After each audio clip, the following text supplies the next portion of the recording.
Hello guys, so kumusta kayo? So New Year na, so magtuturo na naman tayo dito pero ang ituturo natin ngayon ay magsisimula na naman tayo sa basic. Kasi ang tagal ko na sa vlogging pero ngayon ko lang ito masasagot at ang dami kasi nagtatanong dito. So ano raw ba yung pagkakaiba ng hot at syempre ng cold na lamination?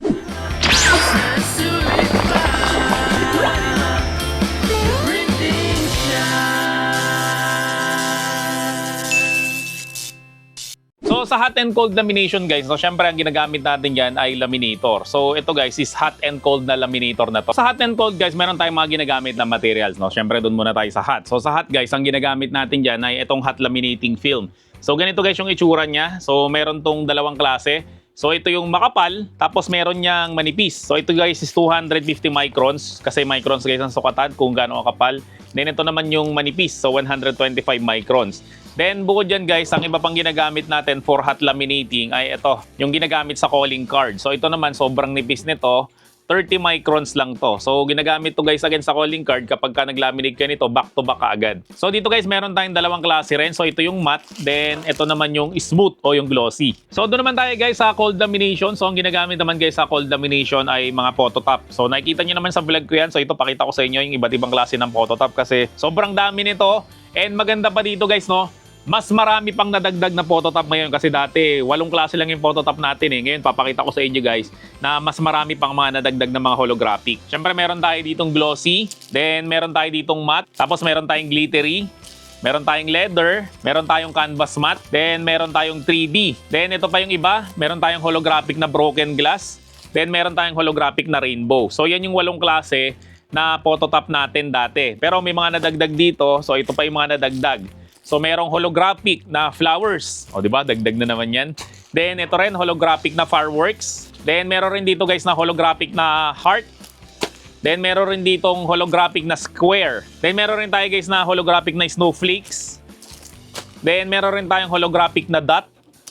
And syempre guys, ito yung nadagdag pa na isa, so holographic na star. So nadagdag na phototop natin is 1, 2, 3, 4, 5, 7. So ang total na number ng phototop natin na ngayon ay 15 na phototop. So lahat ng pinakita ko sa inyo ng materials na yan ay gagamitin natin dito sa vlog na to, no, para makita nyo guys kung paano ba guys ginagawa yung hot lamination and syempre yung cold lamination at kung ano ba guys yung magiging itsura kapag ka ginamitan natin guys ng hot laminating film and syempre guys ginamitan natin ng phototop. So excited rin ako guys, no, kung ano yung magiging itsura nitong mga bagong dating na mga phototop. So syempre mga pang-laminate to, so kailangan natin ng printout para yun yung ilalaminate natin, no. So magpiprint muna ako guys ng tinatawag natin na busy book o mga activity book, tapos yun guys yung ilalaminate natin. So guys, pakita ko muna sa inyo yung laminator natin, no? So ganito yung itsura niya, tapos meron siyang takip dito. So usually guys, inaalis ko to kapag walang bata kasi pag inalis mo kasi to, may expose guys yung roller natin. So kapag may bata guys, huwag mo nga alisin yun kasi baka mapaso siya dito. Then next naman dito tayo. So meron dito 3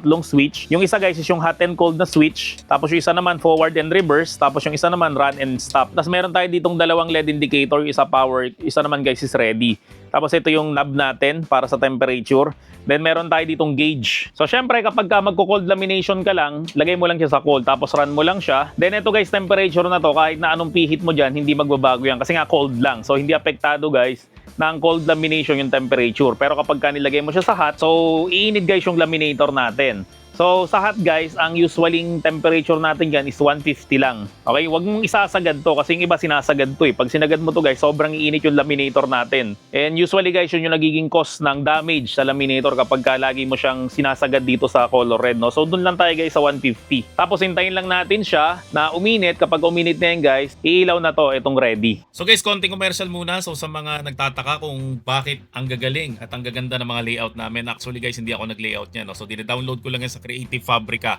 Kasi sa Creative Fabrica guys, pwede ka mag-download ng millions of file, templates, and graphics nang hindi ka guys nag-aalala ng copyright. So meron silang free trial, so kung gusto mo guys ma-avail yun, so maglalagay ako ng link sa description section ng video na to. So ito guys yung ipiprint natin, yan, Animals Busy Book. So click lang natin guys yung print, tapos syempre select lang natin yung printer natin which is L8050.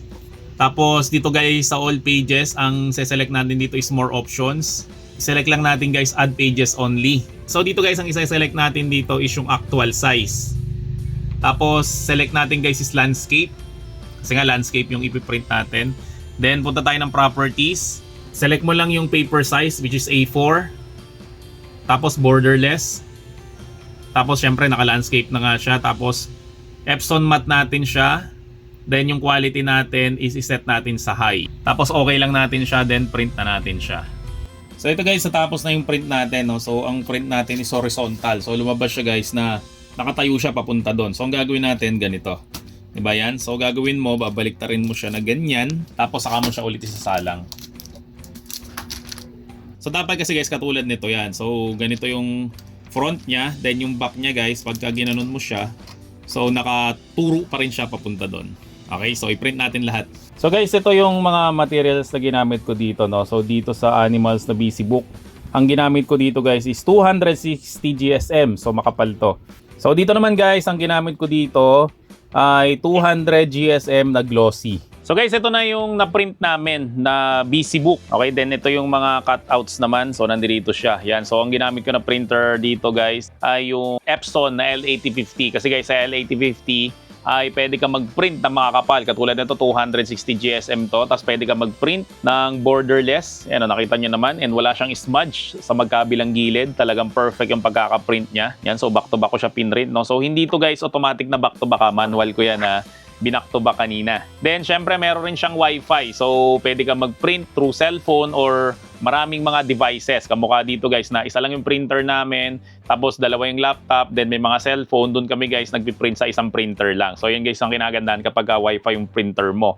Then maganda pa nga doon guys ay 6 colors siya. Kapag ka 6 colors kasi guys ang printer, mas mabilis siya. At the same time guys, mas maganda yung printout niya kasi nga 6 na kulay lumalabas sa kanya. So ang gagawin natin dito ay ilalaminate natin tong lahat. So ito yung front cover natin. No? So medyo manipis pa rin siya para sa 260 GSM. So pakakapaling ko to guys. So ang gagawin ko dito is ilalaminate ko to ng hot laminating film na 250 microns para kumapal siya. So ito naman guys yung sa back niya. So ganoon rin yung gagawin natin. No? So ilalaminate ko rin siya ng hot laminating film na 250 microns para makapal yung front and back ng ating BC Book. So ito naman guys, pagagandahin natin to. No? So ang ilalaminate ko naman dito is cold laminating film naman.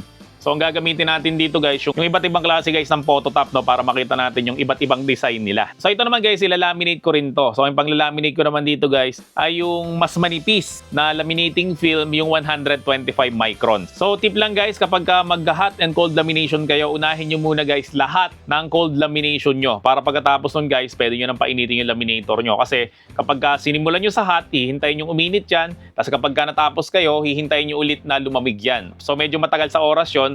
Kaya ang the best talaga niyan guys ay unahin nyo muna yung cold bago yung hot. So again, ang gagawin muna natin is cold lamination. So ito naka-prepare na yung mga phototop. Pero this time, ibang klase ng paglalaminate yung ginagawa natin. Diba? Usually ang ginagawa natin ay pinapaipit natin sa laminator. Tapos isusuksok natin. Then ilalaminate natin siya ng tuluyan. No? Pero this time guys, hindi na ganun. Kasi guys, kapag ganun yung ginawa mo, dapat may bakante dito. Pero yung phototop kasi natin at yung ilalaminate natin, tingnan nyo to So wala siyang bakante talaga dito, no? So kailangan ma-cover natin to ng buo para maganda guys yung maging lamination natin. So ang tamang technique dyan guys para malaminate natin to ng isang buo na ganito. Gawin nyo guys, kunin nyo yung phototop nyo, siyempre balatan nyo lang siya. Yan, so kapag ka nabalatan nyo na siya guys, wag yung masyadong hawakan yung nasa loob ng phototop. Tapos mga 1 inch, ganyan, itupin nyo lang. Again, wag nyo nga hawakan yung sticky part. Then kapag na ganyan nyo na guys, no, itong ilalaminate nyo ng phototop, saka natin to ididikit. So meron lang na sobrang konti na pasobra lang dun sa tuktok. Okay, so ganito yung itsura niya. Siyempre, ang next natin na gagawin, gagamit na tayong laminator. So again, naka-cold lang siya. Then isuksok lang natin to. So pag suksok mo guys, hawakan mo to. Itong tinupi mo. Tapos naka-forward siya, then i-run mo lang siya. So ito na guys yung nalaminate natin. So tingnan nyo dito sa tuktok. Sana nakikita ng camera. Yan. So, sa gilid. Yan. So, dito rin, makikita nyo na dulo-dulo talaga siyang nalaminate. No? So, may konting-konti siyang sobra. So, yung konting sobra na yan, guys, no? So, gugupitin na lang natin yan. So, ganyan, guys, yung tamang paglalaminate para dulo-dulo, guys, ng A4 yung malaminate natin. A few moments later. So, ito na, guys, yung pinaka-last natin na ilalaminate. Sa wakas, patapos na tayo. So guys, ito na yung mga na-laminate natin, no? So yung iba dito is back-to-back, yung iba naman ay hindi siya back-to-back, no? So yung mga back-to-back, yung mga walang sinusulatan. So pakita ko sa inyo guys yung mga phototop na ginamit natin dito. Yung holographic na flowers, yung holographic na heart. Ganda, di ba? Yan yung mga bago nating phototop. Then ito rin guys, so back-to-back rin natin to nilaminate. So dito, leather siya, no? So sana nakikita, ayun, no? Leather. Para siyang wallet guys, ganun yung texture niya. Then nahahawakan rin yan. Then sa likod niya naman guys ay holographic rainbow. Then ito rin guys ay heart rin to. Pero yung kabila niya guys ay hindi natin siya nilaminate kasi susulatan to eh. Kasi ang phototop guys hindi na susulatan. So ito rin guys, di rin natin to nilaminate kasi susulatan rin to. Kasi tracing to eh. Then ito hindi rin to nilaminate kasi susulatan. Pero dito sa kabila guys, yan nilaminate natin ng 3D. May 3D depth po. Then ito naman nilaminate ko rin to ng matte. Kaya mapapansin nyo na hindi nagre-reflect yung ilaw niya kasi nakamat yan. Then sa kabila niya guys ay hindi rin natin siya nilaminate itong solar system kasi susulatan natin dyan yan. Then next naman natin guys, ito yung broken glass na lamination. Makikita nyo na may bubog siya. Tapos sa kabila niya guys ay yung holographic na snowflakes. Ito naman guys yung holographic na star. Ito naman guys ay holographic na square. So para rin siyang 3D pero mas maliit siya. Ganda oh, nagbabago-bago. Ito naman guys is holographic na flowers. Then dito hindi natin ulit nilaminate. Then ito naman guys, ganda nito, fireworks. Galing no, parang gumaganon-ganon no, tingnan nyo. Oh, di ba yun? No? Tingnan nyo to, ito.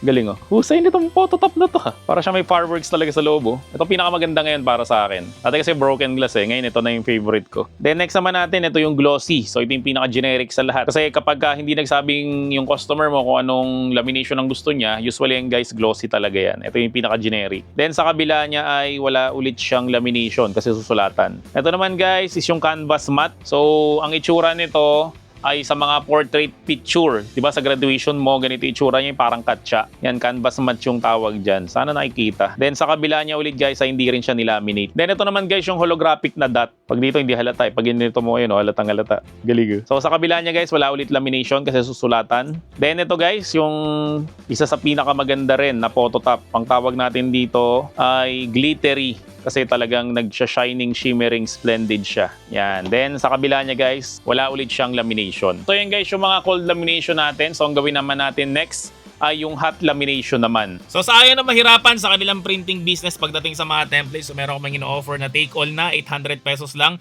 100,000 mahigit yan. At kung ayaw mo na mahirapan mag-download, so pwede nating ilagay yan sa hard drive.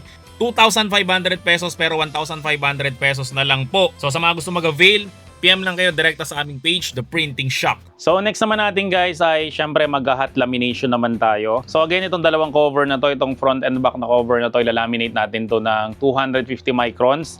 Then ito naman is ilalaminate natin to ng 125 microns. So ito yung gagamitin natin na laminating film sa 125 microns para back-to-back na kaagad siya, no? Kasi nakakat na siya ng A4. So gagawin natin sa laminator natin, syempre hot, forward. Then, isi-set natin siya guys. Kapag ganito guys, yung ilalaminate nyo, yung 125 microns, no? So, mga 130 yung temperature nyo. Okay, then i-run natin siya.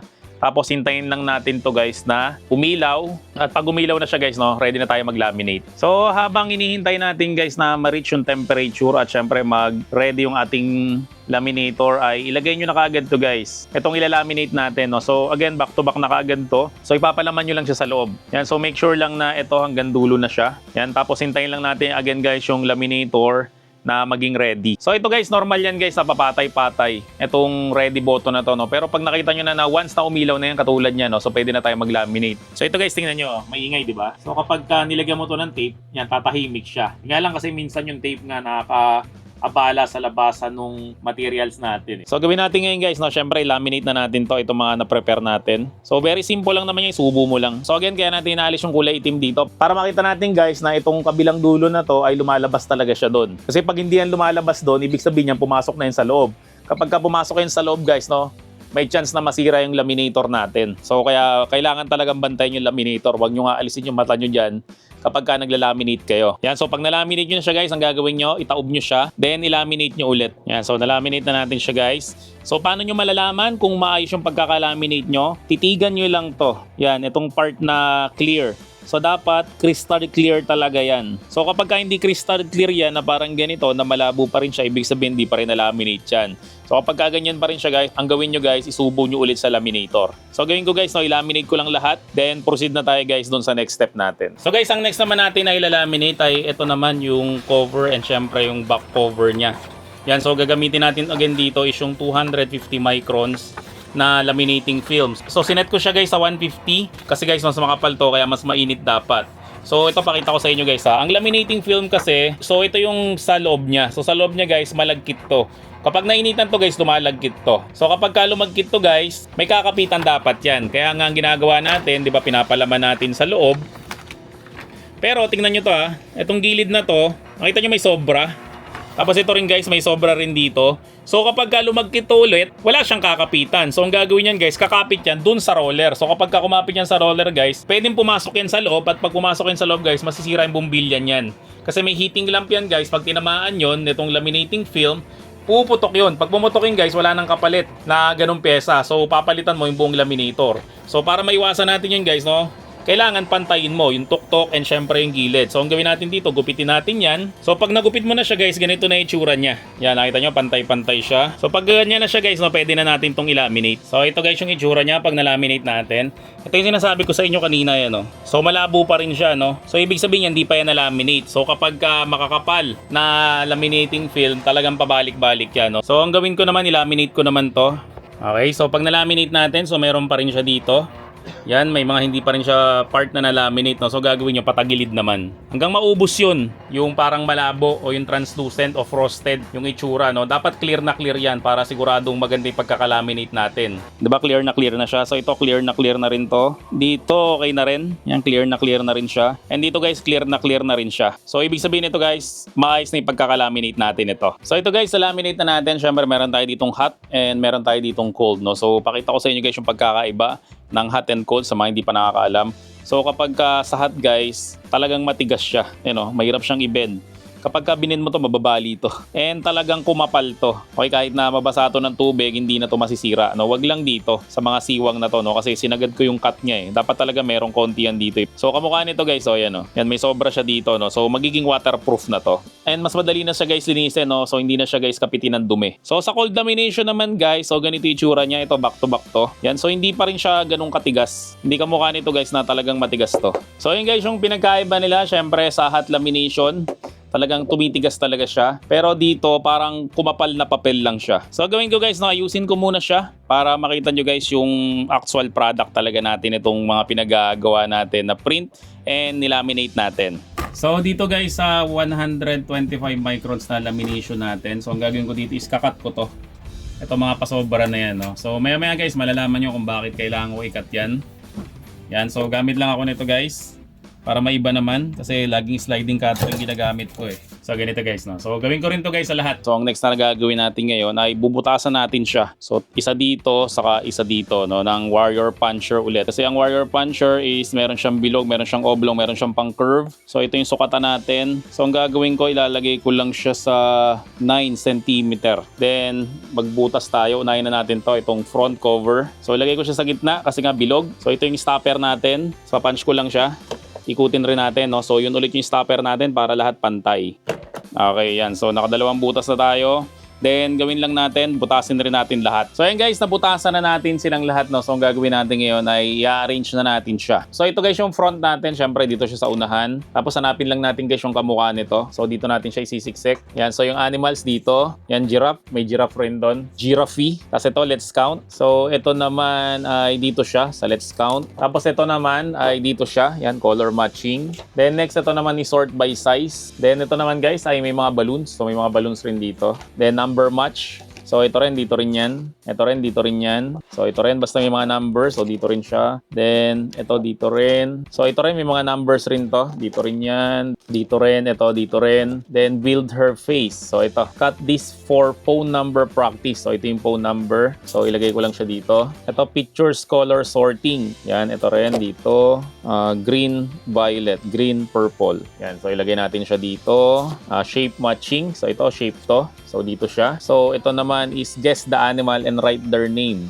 So dito magsusulat ka lang. Yan, ito, dress up. So ito, dito siya. Tapos ito naman dito. So dito natin siya ilagay. Itong mga grandma, grandpa. So dito naman siya. Then ito guys, dito to. Then ito guys, dito to. Then ayusin lang natin siya guys. Then kuha lang tayo ng keyring. Yan, so itusok lang natin to. Patulong lang kayo. Kasi mahirap to pag 2 hands lang. Okay, so dito rin. Yan, then ilock na natin to. Then ito rin, ilock na rin natin to. So ito na guys yung nagawa natin. So pinakita ko lang sa inyo dito guys yung iba't ibang klase ng lamination. No? So ito yung makapal na ginawa natin, 250 microns. Then ito is 125 microns. Kasi ito naman guys, mga phototop na ginawa natin. Yan, yung iba walang mga phototop no kasi susulatan. Ito rin 125 microns. Tapos ito rin mga 125 microns yan. Then ito guys, phototop lang to. Ito 125 microns. Ito yung holographic na flower na phototop. Tapos ito guys, lamination ulit. Then ito lamination, lamination, lamination, lamination. Yan, puro lamination na to. Tapos yung iba dito again is mga phototop. So pinakita ko lang sa inyo guys yung mga pwede nating gawin again sa hot and syempre sa cold na lamination. So bukod dito guys, no, ito pa yung mga recommendation na pinagagamitan guys ng lamination. So isa guys sa mga madalas ipalaminate ay yung mga importanteng documents na kamukha nito. Halimbawa mga business permit na to. Syempre para hindi agad to masira and syempre pag natalsikan to ng tubig, hindi agad to masisira no kasi yearly ito pinapalitan. So dapat guys, tumagal to ng 1 year, no? So katulad nito, sample lang naman yan, itong business permit. Diba, usually naka-display yan dun sa shop. And syempre, naka-laminate yan. Then ito rin guys, yung mga awards and certificate sa mga anak nyo. Kapag meron silang mga award, mas maganda guys, i-laminate yan para hindi agad masira. So ang ginamit ko dito guys is hot lamination. So 250 microns guys yung ginagamit ko dito, hindi 125 microns. Kasi kapag manipis yung laminating film na ginamit mo, nakakahiya yun sa customer. Okay, hindi na ulit yun. So ito naman guys, mga signages, no? Ito, sobrang importante nito kung meron kang shop na katulad namin. So magpa-skill ka ng ganito. Kasi nung nag-jogging kami sa circle, sinabi na yan no? Nabatas raw sa Quezon City na dapat raw pagpapasok sa shop yung isang rider ay alisin niya yung mask niya at syempre alisin niya yung kanyang helmet. So ito guys, gumawa kami ng signages. So ito pwede itong idikit sa pader or katulad rin nito na nilagyan lang namin siya ng kadena para may pangsabit siya. Yan, so ito guys, pwede mo itong isabit sa pinto. Yan, so ito back to guys. Yan, so hot lamination rin to guys na 250 microns. Diba ito yung chinecheck natin lagi pagpasok mo ng beauty salon, chinecheck mo yung mga services nila. Ano ba yung mga offer nyo dyan? Ito, may body spa, merong hair treatment, facial care, etc.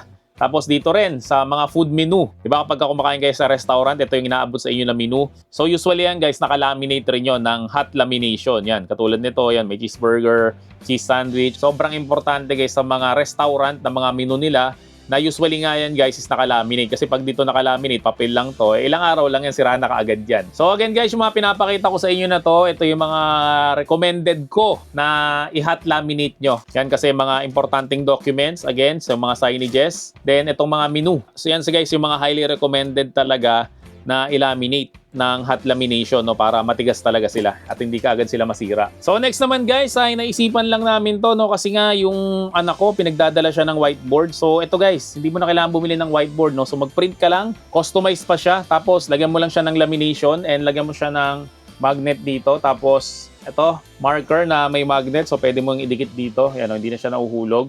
Then syempre ito pwede mo na siyang gamitin as whiteboard, no? So, ito, testingin natin. So, test. Yan. So, sinulatan ko siya. Then, yung marker natin is meron rin siyang pambura sa tuktok. So, pwede mo yung burahin. Wow! Magic! So, guys, yung ordinary photo paper, nilaminate mo lang siya. Nakagawa ka na kaagad ng whiteboard. So, ito, suggestion to sa mga teacher, no? Para matuwa yung mga estudyante nyo.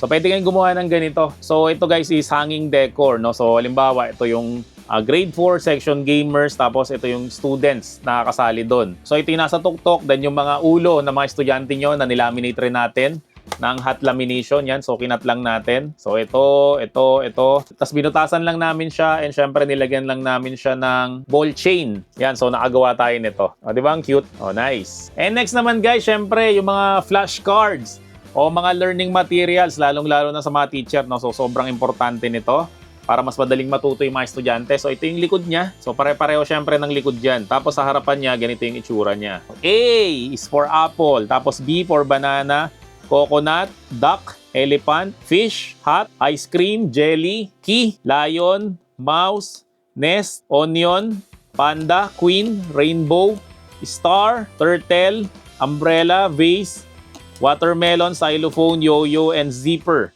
Yan, so mga flashcard to guys, no? So pwede mo siyang alisin dito sa keyring. Then meron pa tayo ditong ginawa. Ito naman, nilaminate rin natin to guys. Ito naman yung mga colors na flashcard rin to, no? Yan, no? What shape or what color, yan. Ito is triangle na red. Tapos ito naman is oblong. Ito meron siya nakalagay sa likod, no? Kasi back to back yan. So kung paano namin ginawa yung back to back print na yan, sobrang simple lang yan. Meron akong ginawa na vlog para dyan, no? So maganda. Hanapin mo na lang sa channel ko kung paano ba ako nagba-back to back na talagang pantay na pantay, saktong-sakto kasi tingnan nyo to Oh, di ba? Kapag tilalikod mo siya, saktong-sakto talaga yan. Okay? Oval violet, then ito is heart pink. Ito naman is square green. Ito is circle yellow. Ito is rectangle orange, triangle red. Yon, so umulit na siya. Learning materials rin guys na nilaminate lang natin. So next naman natin guys ay syempre yung mga patok na patok kapag magbabalik na sa school ang mga estudyante. Kasi nga lahat ay kailangan ng ID kaso wala pang ID yon. So ang ginagawa dyan ay pinapagawa tayo ng name tag. So kapag nag-offer ka guys ng name tag kapag pasukan, sobrang dami magpapagawa sa inyan. And usually kapag may mga Shopee shop ay nakakancelan sila ng order. So bakit sila guys nakakancelan ng order? Kasi nga ay sobrang dami nagpapagawa. So yung iba hindi nila magawa. No? So katulad nito guys, Cedric. Tapos pwedeng ilagay dito yung section. Tapos yung teacher's name. Tapos dito is in case of emergency. So ito guys, nilaminate rin namin to. Hot lamination rin to guys, 250 microns. Then ito rin, tapos ito rin. Di ba? So maganda niyan, bumili ka ng ganito, marami sa Divisoria. Itong lanyard para guys kapag nagpagawa sa inyo ng name tag, offeran mo na rin ito no para at least may dagdag ka pa na income. And isa pa guys, ay pwede ka rin gumawa ng bag tag, 'di ba? Kasi dati tinuruan ko kayo nito na gumawa sa Sintra board guys, no. So ito naman ay nilaminate lang natin to, no. So ordinary photo paper lang to. Tapos nilaminate lang natin, then kinat ko lang siya. Nakakat into shape yan. So ganun ulit yan, 250 microns. So ito naka-shape ng bag, ito rin naka-shape ng bag, ito rin naka-shape ng bag, then ito rin bag, then ito rin guys naka-shape ng bag, no. Tapos lagyan mo lang nito ball chain, so meron ka ng bag tag. So again, nagprint lang ako sa photo paper, then nilaminate ko lang ng hot lamination na 250 microns. So ito yung mga kinalabasan niya. So yung calling card guys, yung pinakita ko sa inyo kanina, yung merong smooth and syempre merong matte. So, yun yung pinanglalaminate guys sa mga calling card, no? Kasi ang tawag doon is calling card lamination. So, ito guys, ilaminate ko to ng smooth. Para guys, mas kumapal yung calling card yan, syempre, mas tumibay siya. Ito guys, masyado kasi itong manipis. So, pinrint lang namin to sa 160 GSM lang. Tapos, nilaminate lang namin siya guys, yan. Kaya kahit papaano kumapal siya. So, yung laminating film na ginamit natin dito guys ay manipis lang talaga yon, no? So, talagang pang protection lang yon. Kaya hindi siya guys ganun tumigas. So ito naman guys, nilaminate namin to ng 125 microns pero isang side lang guys yung nilaminate namin dito. Kaya yung likod nito wala siyang lamination. So ito ay scratch card. Then ito mga loyalty card. Ito rin mga loyalty card. Yan mga scratch card. So yan puro scratch card to. Ito rin guys, photo card. Ito naman back to back yung paglaminate namin dito. Yan, so nung Pasko gumawa kami ng mga ganito, mga anime, tapos pinamigay namin sa mga pamangkin namin. Tuwang-tuwa sila sa ganito guys. Yan, so pwede kang gumawa ng ganito guys, yung mga sikat ngayon ng mga anime o sikat ngayon ng mga character o sikat ngayon ng mga grupo katulad ng BTS or ng Blackpink o ng Sex Bomb. So, pwede kang gumawa niyan guys. Sigurado guys, maraming bibili niyan sa'yo. So kung meron kang PVC, di ba? Yung PVC, dalawa yan. Yung isa card, yung isa naman sheet. So kapag hindi mo siya nilaminate dun sa card at nilaminate mo siya guys sa laminating film, ganito yung mangyari sa kanya, no? So magiging transparent siya guys. Yan, so ito is transparent na invitation. So, meron rin to guys, yung transparent naman na calling card. And sabi ko nga sa inyo, kapag transparent yung calling card na ginawa nyo, hindi tinatapon yan, tinatago yan sa wallet kasi ang ganda ng presentation niya. So, ito naman guys, siguro nakita nyo na to kung matagal ka ng followers ng page, no? Kasi ginawa namin to last year. Kasi nakita nyo dito guys, so 2025 na calendar card pa to, no? So, ito guys, nilaminate lang rin namin to. Yan, so January, February, March, April, May, June, July, August, September, October, November, December. Yan, so mga calendar cards to guys na nilaminate lang rin to ng 250 microns. So again, pinrint lang to sa photo paper, then nilaminate lang to guys ng 250 microns. So meron din kami na ginawa na ito, mas malaki to, na calendar card. So, pwede kang kumuha ng stand kamukha nito tapos ipatong mo lang siya na ganyan. O, di ba? Ang ganda niyang presentation. So, ito matagal na rin namin tong ginawa. Ito, pwede ka rin gumawa guys ng keychain. Yan. So, laminated keychain to guys. So, ito, kinat ko lang to ng gunting. So, ito, bilog. Yan. Then, ito, heart shape. So, again, photo paper lang yan. Nagprint lang tayo tapos nilaminate lang natin kaya siya kumapal ng ganyan. Kasi guys, may mga sobra tayong photo paper. Ibis na itapon nyo yun, gawin nyo, printan nyo. Tapos, ilaminate nyo siya, butasan nyo, lagyan nyo siya ng ball chain. And yan na, meron ka na kaagad na keychain.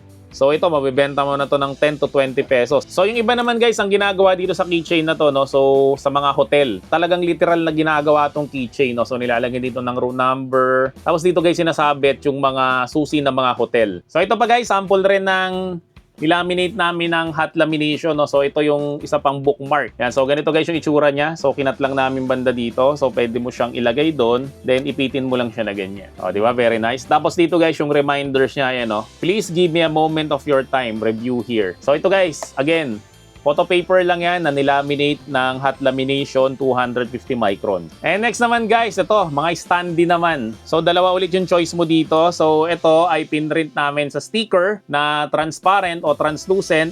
Kaya ganito guys yung itsura niya. Tapos guys, nilaminate to ng hot lamination rin. So ito naman, photo paper to na nilaminate. Yan, kaya hindi siya guys translucent o transparent. Kasi yung iba guys, ang ginagawa nila na standee is Sintra board. Kaso medyo mahirap ikat ang Sintra board. Yan, pwede mo siyang guntingin or pwede mo siya guys ikat ng cameo. Kapag ganito lang, yan, pwede yan. So ito guys yung itsura ng standee kapag naka-setup na siya, no? So bili ka lang nito, then itayo mo lang dito guys yung nagpagawa sa'yo. Oh, di ba? Very nice. So next naman guys, syempre pag umattend ka ng concert, di ba may mga bubble heads doon, yung nilalagyan dito ng stick. Kaso wala tayong stick yung ginaganong ganon. Or pwede rin to guys, gawin pamaypay. Photo paper lang to na pinrintan and syempre nilaminate siya ng 250 microns kaya tumigas siya ng ganyan. Sa mga babae naman, so bili lang kayo nito, itong ipit sa ulo tapos meron siyang spring dito. Tapos lagay mo dito guys yung pinupuntahan mo na concert. So kapag nilagay mo yan, so pwede mo tong ipit sa ulo tapos gumaganong-ganon siya. O diba ang cute? So ito book cover rin to. Diba para mas tumigas o para mas gumanda guys yung cover ng book. Pwede nyo yan guys i-laminate ng 125 to 250 microns. No? Pero mas maganda 250 microns para mas makapal siya. Yan, so ito yung harapan. And syempre ito naman yung likuran ng book. So dahil nga guys ang matigas siya, no? So pwede mo rin siyang gamitin as divider ng notebook. Yan, so dito mo lang siya ilagay. Yan. So ito pa guys yung mga pwede pang gawin dyan sa lamination. No? Yung katulad nga ng ginawa natin kanina, yung mga charts, yung tracing book. Siyempre, activity book, instruction materials. So, yung mga alphabet, yung certificate, yung mga tables of elements or yung mga multiplication table, no? So, pwede mo rin i-laminate dyan. Yung mga worksheet, pwede mo rin i-laminate dyan. Yung student board na customized for school activity. Yung mga to-do list, yung parang whiteboard nga rin, yung easy erase para sa mga markers. Kasi nga, pwede mo sulatan guys ang laminating film at pwede mo siyang burahin. Then, syempre, mga sticker and labels, yan, pwede mo rin guys i-laminate yan. So, ang gawin natin naman guys, pakita ko naman sa inyo yung mga pwede natin gawin sa cold lamination naman. So, actually guys, no, yung mga pwede mong gawin sa hot lamination, pwede mo rin gawin sa cold lamination yun. No? So, yung pinakita ko nga sa inyo kanina na mga flashcard. So, pwede ka rin guys gumawa ng flashcard gamit yung cold lamination. Kaso nga lang, hindi siya ganun katigas. So, ito, yung flashcard ko. Ito, matigas talaga to eh. So, ito, malambot to. Flashcard rin siya guys. Pero hindi natin siya hinat lamination. No? So, ang ginawa natin dito is cold lamination. Pero maganda naman dito, may design siya. Katulad nito, na ang design niya ay holographic na snowflakes. Then, ito naman is holographic na dot. Tapos, ito ay holographic na flower. Then, dito naman is holographic na firework. Ito yung holographic na heart. Yan. So, ito naman is yung holographic na square. Yun, ito heart rin to. So, ganyan guys yung pwede mong gawin sa cold lamination again na may mga design siya. Yun nga lang, mas malambot siya kaysa sa hot lamination. So, gano'n rin siya guys. So, pwede mo rin siyang gawin sa mga photo cards, loyalty cards, mga scratch card. Kaso, yun nga lang ulit na manipis siya. Pero maganda sa kanya guys, may design siya. Heart. Ito naman, snowflake. Ito naman is flowers. Then, ito naman ay fireworks. Ito is holographic na square. Then, ito is holographic na dot. Yan. So, sa likod rin yan, guys, meron rin yan. So, mas maganda siyang tingnan. Yun nga lang, mas malambot siya kaysa sa hot lamination. So, ito naman, guys, yung sample naman ng book cover. Diba? Yung kanina na book cover natin is matigas siya.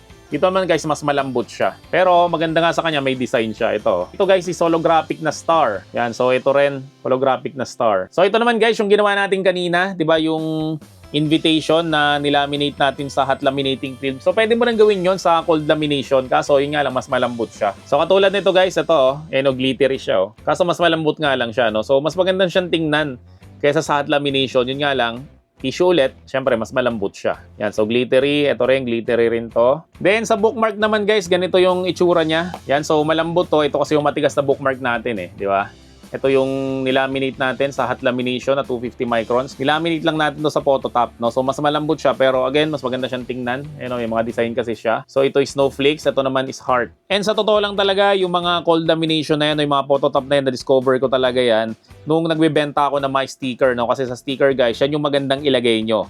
Siyempre, imbis na plain lang siya, na matte or glossy lang siya, so pwede kang maglagay ng iba't ibang klase ng phototop para guys, mas gumanda yung mga sticker natin. So usually yan, pag nagpapagawa sila kapag babae, glittery.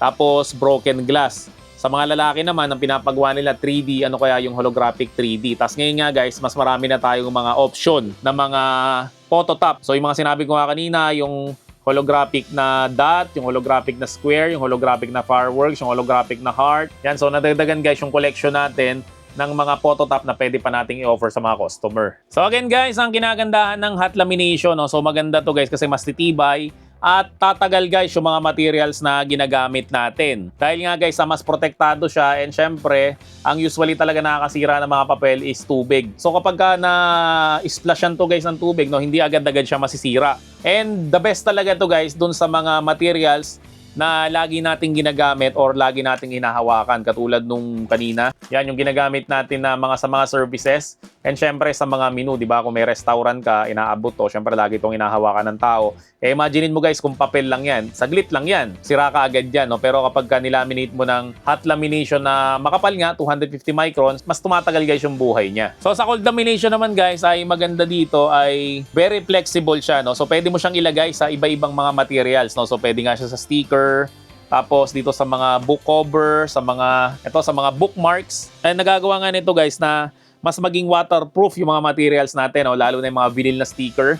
Kasi kapag nag-print ka guys sa vinyl, waterproof naman yon. Kaso ang problema naman na hindi siya scratch proof. So kapag nilagyan mo siya guys ng phototop, kahit nakiskisin mo yan, hindi magagasgas yan. Hindi ka mukha guys ng walang phototop. And maganda rin yan guys, no, kapag yung mga materials na ginagamit, halimbawa yung sticker, ay sa outdoor siya guys. Kasi guys, mas napoprotektahan guys ng phototop o ng cold lamination yung mga sticker and syempre mga materials natin sa araw. Yung katulad nga guys ng mga marketing material. So katulad nito guys, wala tong lamination. So kapag ginanon mo yan, punit ka agad. Ito guys, hindi ka agad to basta-basta napupunit. Yan. So pampatibay talaga guys kasi ang cold lamination. And syempre, ang isa sa mga dahilan ba't gumagamit tayo ng phototop ay na-enhance nito, napapaganda nito guys yung design ng mga print natin. Yan katulad nito, di ba? Ordinaryo lang yan, pero nung nilagyan natin guys ng phototop, nagkameron siya ng effect. Ito rin, may heart siya. So, conclusion lang natin guys, pagka hot lamination guys, mas titibay guys yung gawa nyo. Yan katulad nito. Sa cold lamination naman guys, ay mag-e-enhance guys yung gawa nyo. Yan gaganda yung mga gawa nyo, kasi nga may mga design guys yung cold lamination ng mga phototop. Akala nyo napakasimple lang ng lamination, nakita nyo dito guys na sobrang daming pwedeng gawin sa lamination. So yung mga materials na ginamit ko dito, yung mga photo paper, syempre yung printer, at ginamitan ko to guys ng pigment ink, syempre para mas matibay, hindi yung original na ink, kasi ang original na ink guys is nagbe-fade dyan, pero ang pigment ink guys is di nagbe-fade dyan. So yung ginamit ko guys na printer again dito ay itong nasa likod ko, which is Epson na L8050. So kung gusto mo guys mag-avail yan ng lamination business package o any printing business package, so pwede mo kaming hanapin sa FB, The Printing Shop. So kung napanood mo guys yung first vlog of 2026 ko, di ba may mga sinabi ako doon na iba't ibang klase ng mga printing. So ito guys yung deep na discussion about dun sa mga kids essential. Kasi ito usually is ginagamit ng mga estudyante o ng mga bata. So guys, kung nagustuhan mo naman tong video na to, syempre wag mo naman kakalimutan mag-subscribe dito sa channel ko, i-like mo na rin tong video na to, at i-turn on mo na rin yung notification bell para like updated sa mga vlog ko about sa printing. So yun lang, maraming salamat ulit sa inyong lahat. See you in my next video and bye! The printing shop, lighting up, I